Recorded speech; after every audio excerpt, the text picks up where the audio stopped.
Sebanyak 250 ASN di lingkungan pemerintah Kabupaten Ogan Ilir akan memasuki masa pensiun. Pada tahun ini, kondisi ini membuat jumlah ASN di Ogan Ilir akan berkurang karena pemerintah tidak menambah alokasi ASN.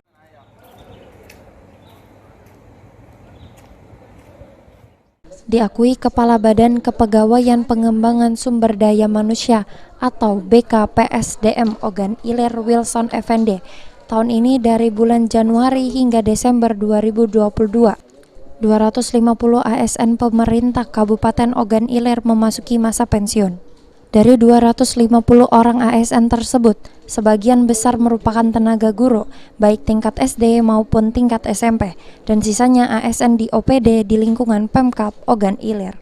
250 lebih ya. Ini terdiri dari berbagai macam PNS, ya, terutama yang paling besar di lingkungan pendidikan, guru. Ya, guru. Tapi ada juga beberapa.